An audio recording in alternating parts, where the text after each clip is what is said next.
ಕಳೆದ ಬಾರಿ ನನ್ನ ವಿಡಿಯೋದಲ್ಲಿ ಸಕ್ಕರೆ ಜಾಸ್ತಿ ತಿಂದರೆ ಏನು ಪ್ರಾಬ್ಲಮ್ ಆಗುತ್ತೆ, ಏನು ಇದಾಗುತ್ತೆ ಅಂತ ಎಲ್ಲ ಹೇಳಿದ್ದೆ. ಮೊದಲು ಒಂದು ಪರ್ಸನ್ಗೆ ಸಕ್ಕರೆ ಎಷ್ಟಿರಬೇಕು ಅಂತ ತಿಳ್ಕೊಳ್ಳೋಣ. ಒಬ್ಬ ಪರ್ಸನ್ಗೆ ನಿಮ್ಗೆ ಕಾಣ್ತಾ ಉಂಟು ಇಲ್ಲಿ, ಒಬ್ಬ ಪರ್ಸನ್ಗೆ 25 ಗ್ರಾಮ್ ಮಾತ್ರ ಸಕ್ಕರೆ ಇರಬೇಕು. 25 ಗ್ರಾಮ್ ಅಂದರೆ 6 ಟೇಬಲ್ ಸ್ಪೂನಷ್ಟು ಸಕ್ಕರೆ ಮಾತ್ರ ಇರಬೇಕು. ಅದಕ್ಕಿಂತ ಜಾಸ್ತಿ ಆಯಿತು ಅಂದರೆ ಅದು ನಮ್ಮ ಬಾಡಿ ತಗೊಳ್ಳೋದೇ 25 ಗ್ರಾಮ್. ಅದಕ್ಕಿಂತ ಜಾಸ್ತಿ ಆಯಿತು ಅಂದರೆ ನಮ್ಗೆ ಯಾವ ಥರ ಸಮಸ್ಯೆ ಏನಾಗುತ್ತೆ, ಅದನ್ನು ನಮ್ಮ ಬಾಡಿ ಎಲ್ಲೆಲ್ಲಿಗೆ ಸ್ಟೋರ್ ಮಾಡ್ಕೊಳ್ಳುತ್ತೆ, ಯಾವ ರೀತಿ ಮಾಡ್ಕೊಳ್ಳುತ್ತೆ ಏನು ಬೋರ್ಡ್ ಮೇಲೆ ನೋಡಿ ಇಲ್ಲಿ. ಓವರ್ ಶುಗರ್ ಆದರೆ ಡಯಾಬಿಟಿಸ್ ಬರುತ್ತೆ. ಡಯಾಬಿಟಿಸ್ ಬರೋ ಚಾನ್ಸಸ್ ಜಾಸ್ತಿ ಇರುತ್ತೆ. ನಮ್ಮ ವೆಯ್ಟ್ ಗೇನ್ ಜಾಸ್ತಿ ಆಗೋಗುತ್ತೆ. ಬೆಲ್ಲಿ ಫ್ಯಾಟ್ ಜಾಸ್ತಿ ಬರುತ್ತೆ. ಹಲ್ಲೆಲ್ಲ ಡ್ಯಾಮೇಜ್ ಆಗುತ್ತೆ ಪೂರ್ತಿ.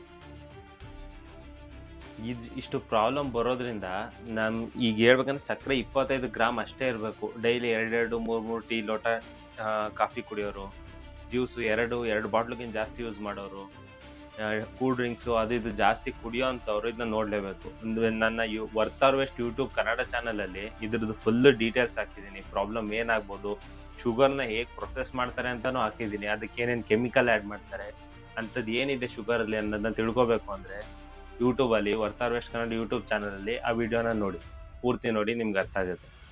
ಸಬ್ಸ್ಕ್ರೈಬ್ ಮಾಡ್ಕೊಳ್ಳಿ, ನನ್ನ ಚಾನಲ್ನ ಫಾಲೋ ಮಾಡ್ಕೊಳ್ಳಿ.